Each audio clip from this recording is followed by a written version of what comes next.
Alhamdulillah, sengaja saya balikin dulu di awal karena di awal tadi saya mendengarkan suasana salamnya loyo.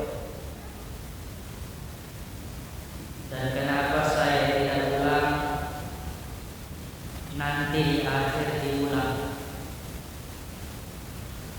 Ada salah satu pandangan ulama kita, Syekh Mutawalli Asy-Sya'rawi, di dalam karyanya mengatakan bahwa barang siapa yang menjawab salam sampai wabarakatuh ketika dia punya masalah, Allah segera ringankan masalah. Ketika kondisinya lagi galau, Allah segera hilangkan galaunya. Dan ketika dia punya banyak hutang, insya Allah akan terlibat segera melunaskan hutangnya. Amin ya Rabbal. Ini anak-anak yang banyak jawabannya, berarti menandakan bahwa jamaah di masjid ini insya Allah sedikit dihutannya. Jamaah tarawih rahimahumullah, malam ini malam kedua yang tentunya insya Allah kalau masih ada semangat kita masih harus menyimpan banyak energi untuk menuntaskan Ramadan. Dan semoga jawaban salam tadi yang loyo tidak menunjukkan kita lobek.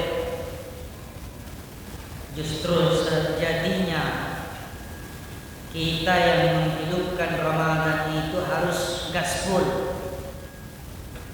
Makanya Nabi mengingatkan sekaligus menyemangati kita bahwa man qama ramadhana imanan wa ihtisaban ghufira lahu ma taqaddama min dzambi. Jadi siapa yang menghidupkan Ramadannya, di situ koma ada yang menafsirkan koma adalah berdiri, berarti diartikan di sini sholat tarawih. Tapi ternyata koma di sini bukan cuma salat tarawih. Walaupun jamaah yang dimuliakan Allah, kita sekarang duduk mendengar itu juga koma. Karena arti lain dari koma itu adalah menghidupkan.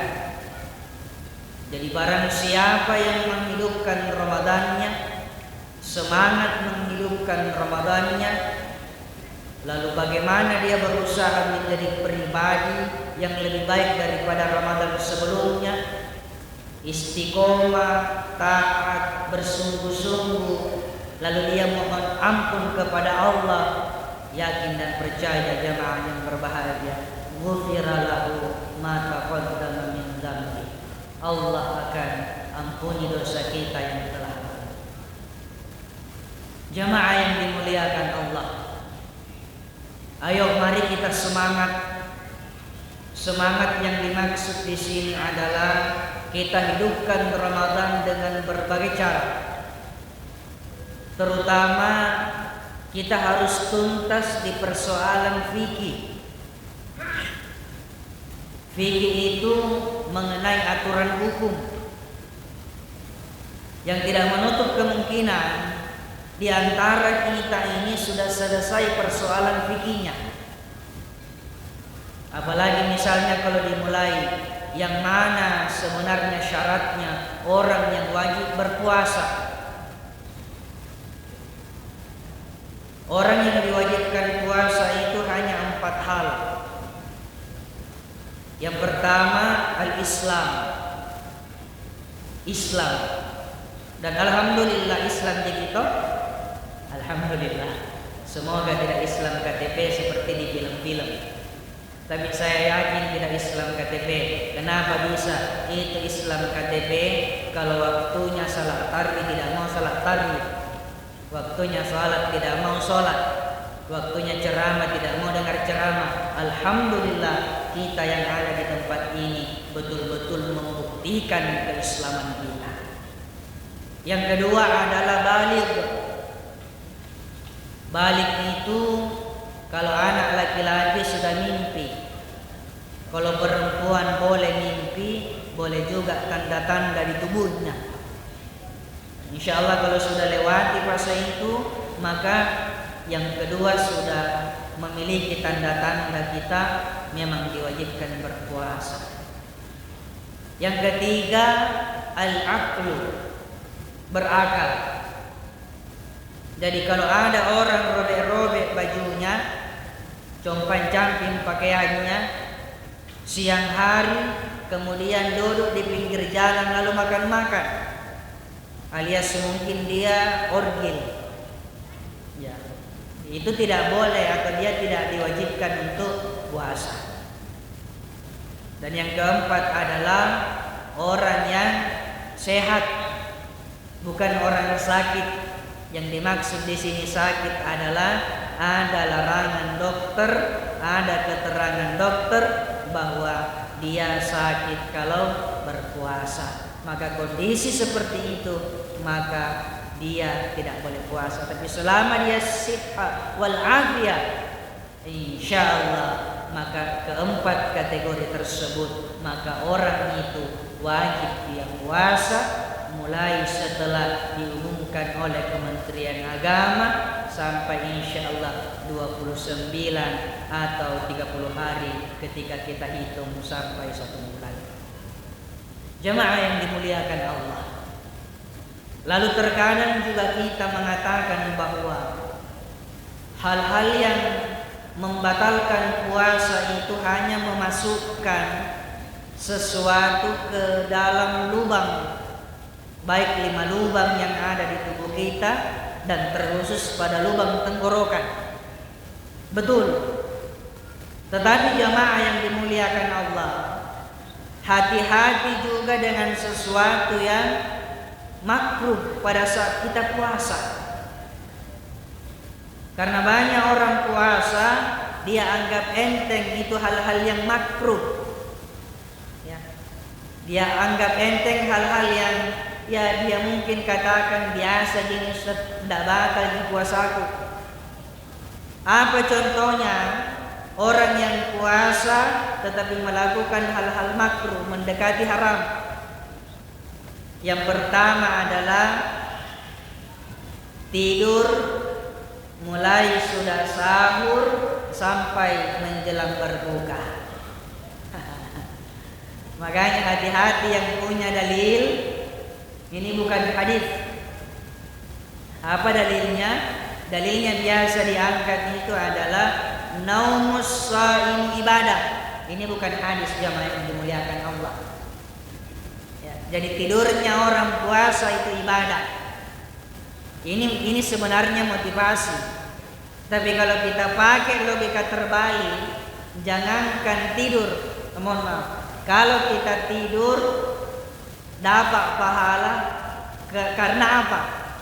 Kita tidur dapat pahala ketika bangunnya kita atau sadarnya kita malah terlalu banyak melakukan dosa atau melakukan hal sia-sia.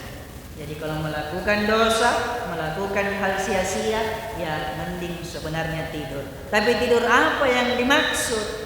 Bukan tidur dia tidak sholat subuh, tidur dia tidak sholat zuhur, dan tidur dia tidak sholat asar. Jadi kalau ada orang puasa, tinroji dia kerja, nah, itu menunjukkan makruh puasanya. Apalagi kalau dia tidak melaksanakan sholat 5 waktu. Jadi tidur yang mana Ustaz? Tidur yang kita lakukan adalah tidur yang memang hanya sebatas bagaimana melepaskan capek pada saat kondisi kita berpuasa. Tapi kalau ada orang puasa hari pertama, hari kedua, hari ketiganya loyo, maka itu bisa menandakan kurang-kurang stretchingnya, kurang-kurang warming upnya, kurang-kurang pemanasannya. Ini mungkin terlambat saya sampaikan, karena seharusnya orang mulai warming up, mulai pemanasan itu di bulan Rajab, sehingga masuk hari pertama, kedua dan ketiga puasa sudah tidak loyo lagi. Kenapa bisa? Karena momentum Ramadan adalah momentum kita gaspol ibadah kita. Makanya tadi loyo-loyo, apa yang menyebabkan loyo-loyo tadi? Jawab salah. Bisa jadi mungkin masih ada sisa jalan kote di rumahnya belum dimakan, atau terlalu kenyang pada saat berbuka. Itulah yang menyebabkan bisa jadi sedikit loyo pada saat kita melaksanakan ibadah malam. Tapi jamaah yang berbahagia, tetap kita optimis. Kalaupun loyo tadi jawaban salam pembuka saya, insya Allah semoga digaransi nanti bisa lebih semangat ketika salam terakhir diucapkan. Jamaah yang dimuliakan Allah, aktivitas apalagi yang makruh? Aktivitas yang makruh selanjutnya adalah terlalu lama berkumur-kumur. Makanya hati-hati adik-adikku, hati-hati anak-anakku kalau kita berkumur-kumur. Jangan sampai alasan Ustaz berkumur-kumur itu adalah pada saat saya berwudu, tetapi ia 3 kali berkumur-kumur, pada saat yang ketiga tidak keluar-keluar airnya. Nah, kalau begitu menandakan sudah batal puasanya. Makanya hati-hati juga. Lalu tabe yang ketiga itu orang yang mempermainkan ludahnya. Minta maaf. Ludah memang itu bukan hal yang membatalkan puasa kalau ditelan, selama ludah sendiri dan belum pernah keluar dari mulut. Jadi besok-besok kalau kita puasa tidak sengaja menelan ludah sendiri tidak ada masalah. Tapi kalau selain itu, apalagi ludah itu sudah pernah keluar, kalau mohon maaf ya, ditelan, berarti itu otomatis sudah membatalkan puasa kita. Makanya jamaah yang dimuliakan Allah, jangan melakukan hal itu. Nah, yang keempat, ini mungkin tidak membatalkan puasa, tapi juga makruh. Yang mana itu? Dia suka ceribel. Apa itu ceribel, ibu-ibu? Bahasa Inggrisnya cerita belek. Dia suka cerita bohong, bahkan dia suka fitnah orang, dia suka mengata-ngatai orang. Yang seperti itu jamaah yang dimuliakan Allah menjadi salah satu hal makruh yang disepakati oleh ulama kita. Makanya jamaah yang dimuliakan Allah, mumpung sekarang momentum Ramadan, ayo kita latih lidah kita.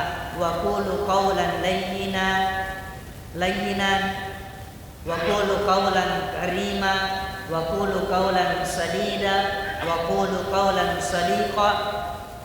Latih mulut kita mengucapkan kalimat yang lemah lembut. Latih mulut kita mengucapkan kata-kata yang benar. Bahkan kalau dulu sebelum puasa pernah mulut kita mengucapkan kata-kata biadab. Ayo komitmen mulai malam ini, latih mulut kita mengucapkan kalimat-kalimat yang beradab. Dulu mungkin pernah mulut kita mengucapkan kalimat-kalimat yang kurang ajar. Setiap ada kata yang diucapkan, merah telinganya tetangganya. Apa yang perlu kita lakukan? Mulai malam ini istighfarkan, minta maafkan, istiqomahkan, lalu insya Allah kita ucapkan kalimat-kalimat yang terpelajar.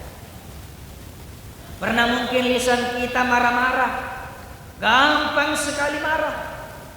Yang perlu kita lakukan jamaah yang dimuliakan Allah, mulailah kita ucapkan kalimat yang ramah-ramah. Apalagi kalau bapak-bapakku, jamaah yang dimuliakan Allah, usia kita sudah mulai lanjut, hati-hati dengan kata-kata yang keras, kata-kata yang kasar. Itu bisa saja membuat pembuluh darah kita bisa gampang pecah atau rusak ketika kita tidak mengontrol emosi, apalagi dibaluti dengan kata-kata. Ini berlaku untuk kita semua. Makanya alhamdulillah, kalau kita lihat adik-adikku sekalian, jamaah dan anak-anakku, kita bersyukur di masjid yang tercinta ini. Kita melihat saf-saf pertama ini adalah diberikan contoh oleh bapak-bapak dan oleh kakek-kakek kita. Kita doakan mereka semua diberikan kekuatan istiqomah oleh Allah Subhanahu wa taala dan menjadi tauladan bagi kita sampai di penghujung kehidupan beliau semua. Dan jangan mengatakan saya ini yang muda-muda Ustaz tidak bisa jadi teladan. Justru kita ini masih muda-muda, selalulah mencontoh dan berusaha suatu saat kita yang dicontoh, supaya insya Allah ada keberkahan di setiap aktivitas kebaikan yang kita lakukan di masjid yang tercinta ini. Jamaah yang dimuliakan Allah, lalu apa hal yang membatalkan puasa? Sebenarnya yang membatalkan puasa itu banyak sekali, minimal 9. Ada 9 poin yang membuat puasa kita batal. Tapi tidak apa-apa, mungkin saya singgung 1, 2 atau 3. Yang pertama, memasukkan sesuatu ke dalam lubang tubuh kita. Jadi 5 lubang yang ada di tubuh kita, kalau sesuatu masuk di situ, otomatis puasanya kita batal. Lalu bagaimana berkumur-kumur Ustaz? Berkumur-kumur itu tidak batal. Berkumur-kumur itu selama kita keluarkan airnya dan tidak menelan, apalagi dengan sengaja, insya Allah itu tidak akan batal. Apalagi muntah dengan sengaja. Ada biasa itu anak-anak kalau main-main, dia seolah-olah mau memuntahkan dirinya. Memang main-main awalnya itu makruh, tetapi kalau sudah terlanjur muntah, maka itu otomatis sudah batal puasanya. Kemudian hati-hati pengantin baru, begitu juga pengantin lama. Nah ini bahaya, ini pengantin baru dan pengantin lama harus hati-hati. Jangan sampai dalam kondisi berpuasa tidak tahan, akhirnya terjadi pertempuran di siang hari, maka otomatis itu membatalkan puasa kita. Ya, bagaimana Ustadz kalau tidak sampai bertarung? Ya, tergantung mazhab apa yang kita pakai. Kalau Imam Syafi'i sudah pasti batal, tapi kalau Imam Abu Hanifah nanti terjadi percampuran baru batal. Tapi saya yakin dan percaya jamaah yang berbahagia, hal-hal yang mengundang syahwat janganlah kita dekati selama kita berpuasa. Dan semoga Ramadan kita ini mengistiqomahkan ketenangan hati dan ketenangan batin kita, sehingga Ramadan menjadi bulan yang kita betul-betul agungkan dan muliakan serta manfaatkan sebaik-baiknya. Apalagi Ramadan ini adalah syahrul Quran, bulannya Al-Quran. Syahrul Ramadan alladzi unzila fihi Al-Quran. Ramadan ini adalah syahrul maghfirah, bulan pengampunan. Tapi di sini jamaah yang berbahagia, pengampunan yang paling utama kita lakukan, ampunilah orang lain yang punya kesalahan kepada kita, baik sengaja maupun tidak sengaja. Dan jangan tunggu Idul Fitri baru kita memohon maaf, tapi mumpung ada kesempatan saling meminta maaflah. Karena walaupun maafmu itu tidak akan mungkin mengubah masa lalu, tapi yakinlah dengan memberi maaf itu akan memperindah masa depan. Mohon maaf jamaah, saya belum sedikit mengulas perbedaan-perbedaan ulama dan perbedaan mazhab tentang niat puasa, tentang hal-hal yang membatalkan puasa. Insya Allah kalau kita masih ada waktu, semoga kesempatan ini bisa berulang. Yang jelas kita saling mendoakan, semoga kita yang hadir di masjid ini Allah berikan kita rezeki dengan Allahumma rzuqnal istiqomah, memberikan rezeki yang kita bisa istiqomah ibadah. Ya, jangan terlalu banyak istirahat, tetapi manfaatkanlah dengan baik momentum Ramadan kita ini. Terima kasih atas perhatian kita semua. Mari kita lebih bersemangat lagi dari hari-hari sebelumnya, dan insya Allah kita berjuang bagaimana mengupgrade lebih baik keimanan ketakwaan kita di hari-hari mendatang. Wabillahi taufiq illa billah, wallahul muwaffiq ila aqwamit thoriq. Wassalamualaikum warahmatullahi wabarakatuh.